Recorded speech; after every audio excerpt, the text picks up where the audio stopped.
Olá, terceiro A, terceiro B, como vocês estão? Espero que todos estejam bem, que não desanimem. Logo tudo isso vai passar.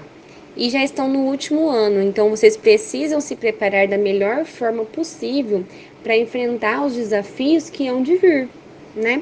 E essa semana a gente vai dar continuidade no conteúdo e vamos complementar os diversos aspectos da África agora da forma como a geografia humana entende tudo isso.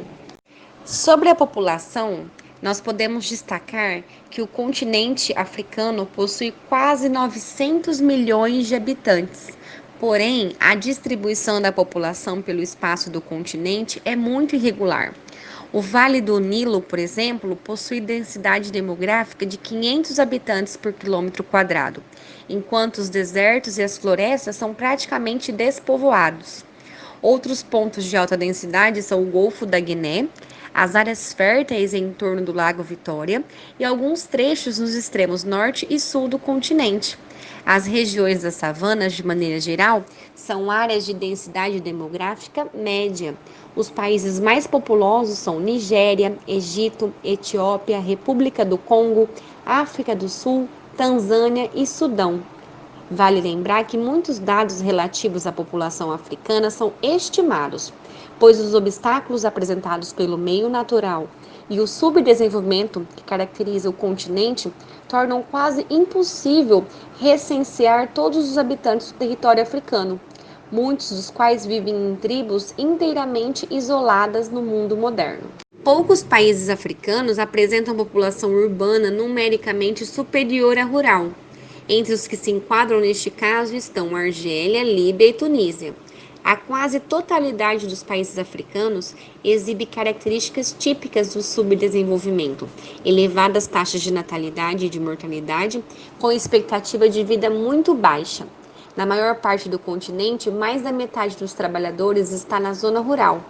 Este elevado número de trabalhadores no campo indica a importância da economia rural para a população do continente e comprova que as formas de produção são simples e quase sem o uso de mecanização e tecnologia. Grande parte da população africana é estruturada em clãs, primeira forma de organização social, e tribos, forma de organização social posterior aos clãs. O isolamento em que vivem explica a conservação de suas particularidades culturais. Verifica-se o predomínio das religiões nativas dos países ao sul do Saara e do islamismo nas nações do norte. Há ainda importantes centros cristãos, como a Etiópia, uma das nações cristãs mais antigas do mundo, e outros decorrentes da colonização europeia. A maior parte da população africana é constituída por diferentes povos negros, mas há expressiva quantidade de brancos, que vivem principalmente na porção setentrional do continente, ao norte do deserto do Saara, por isso mesmo denominada África Branca. São principalmente árabes, egípcios e berberes, entre os quais se incluem os etíopes e os tuaregues. Aparecem ainda, embora em menor quantidade, judeus e descendentes de europeus. Esses últimos estão presentes também na África do Sul e são, em sua maioria, originários das Ilhas Britânicas e dos Países Baixos. Ao sul do Saara, temos a chamada África Negra, povoada por grande variedade de grupos negroides, que se diferenciam entre si principalmente pelo aspecto físico, mas também por diferenças culturais, como as religiões que professam e a grande diversidade de língua que falam. Os grupos mais importantes são os sudaneses, os bantus, nilóticos, pigmeus, bosquímanos e hotentotes. A diversidade linguística é muito grande.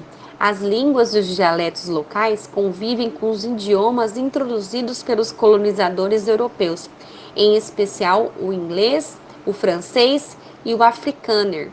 As condições de vida em que a maior parte da população vive são submetidas são as piores.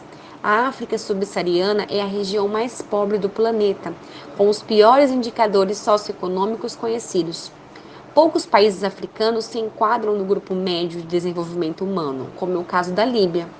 Quase todos os países do continente estão no grupo de baixo desenvolvimento humano. Os problemas sociais do continente têm se agravado nos últimos anos com a ocorrência de conflitos e guerras, que causam a morte de milhões de pessoas e desorganizam ainda mais a economia, Além disso, é crescente a epidemia de AIDS, que já infectou milhões de pessoas.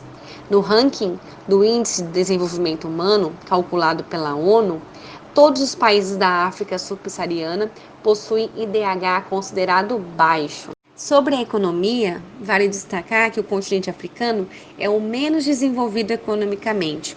Os poucos polos de crescimento se devem à exploração mineral e, em menor escala, à industrialização. O continente africano é essencialmente agrícola. As monoculturas de exportação, café, cacau, algodão, amendoim, alternam-se com lavouras de subsistência rudimentar, itinerante e extensiva. Planta-se em grandes extensões de terra, que são cultivadas anos seguidos até ocorrer o esgotamento do solo. Em seguida, busca-se outra área em que se repete o mesmo processo. Pessoal, agora como atividade, eu quero propor algo diferente para vocês, tá? Pode ser que muitos já conheçam ou tenham trabalhado com outro professor, mas comigo é a primeira vez, que é a técnica do mapa mental. O que é? Ela consiste em criar resumos cheios de símbolos, cores, setas e frases de efeito, com o objetivo de organizar o conteúdo e facilitar associações entre as informações destacadas. Aí no vídeo, vocês têm um exemplo de como é feito. Então, ao invés de vocês fazerem um resumo, relacionando tudo que vocês entenderam das últimas aulas, o que ficou guardado, o que chamou atenção, vocês vão fazer esse mapa, utilizando uma folha toda do caderno, destacando os principais pontos do conteúdo que a gente trabalhou. Então, para isso, vocês vão utilizar cores, setas, frases, palavras principais, palavras-chave. Então, enfim, é uma ficha de estudo que vai dar para vocês uma visão geral do tema e vai ajudar a fixar os pontos mais importantes da matéria. E vai permitir também que vocês façam associações possíveis sobre o acontecido.